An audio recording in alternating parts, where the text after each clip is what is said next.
Professor Lesthaeghe, when you were beginning to do the work that eventually led to your paper, what kind of intellectual currents were stirring around you? What kind of issues were there that got you involved with this topic? Well, I got involved with this topic when I was working on the Princeton project on the history of the fertility decline and what I would call the first demographic transition in Europe.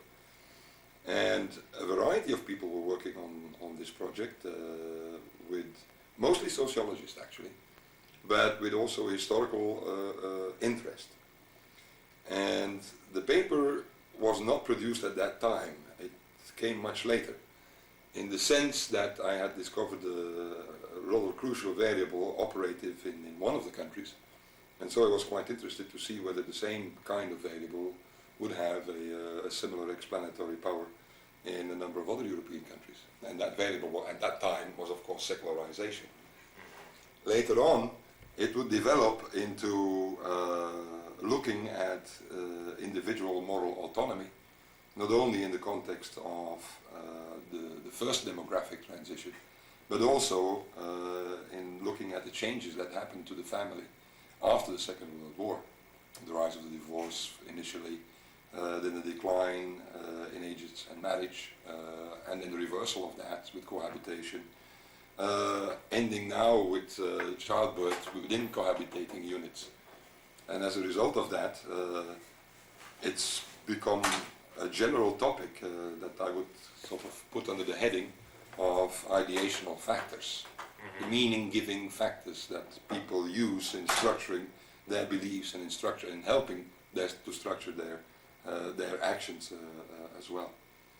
Another feature that has become quite central in that is the history of institutional agents. How have, for instance, the church and the state shaped our individual morality and meaning-giving system ever since the 16th century?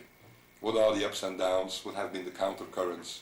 What has been the role of embourgeoisement during the 19th century in shaping the traditional family, as we would now talk about the traditional family with segregated sex roles, the woman who is the caretaker of everything that deals with domestic quality, and the husband that is the provider, supported by church and state from the Catholic parties in Western Europe to the communist parties in Western Europe, all moving towards this central vision of how a family should function. And then the subsequent changes after the Second World War, the reaction against that.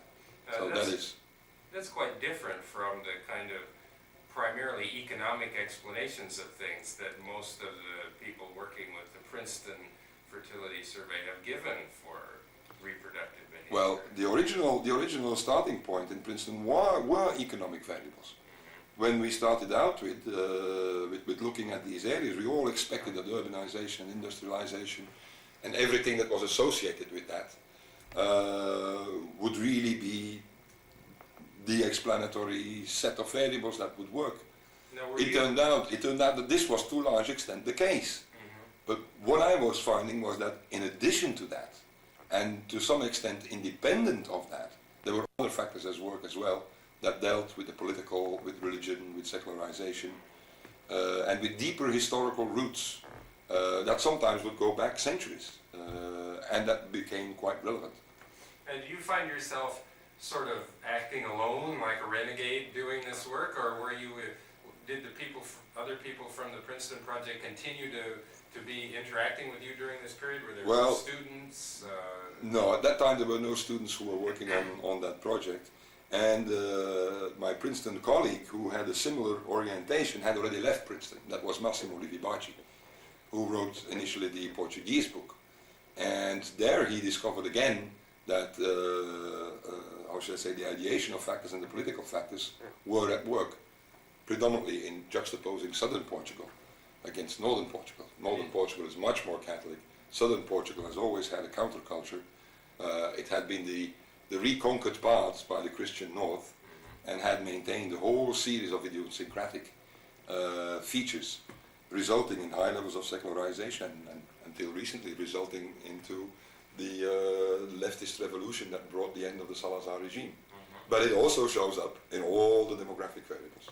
Now, so were you talking to Massimo Livi-Bacci while you were working on this project? No, I wasn't. Massimo was back in Italy. So you were At that already- time, I was pretty isolated in Princeton.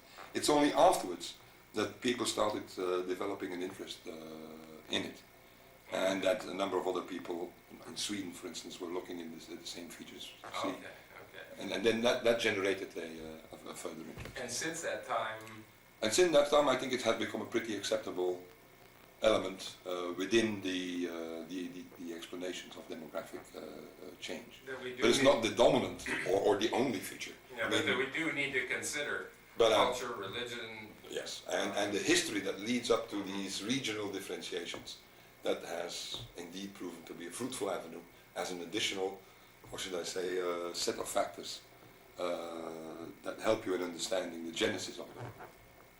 Okay, thank you very much.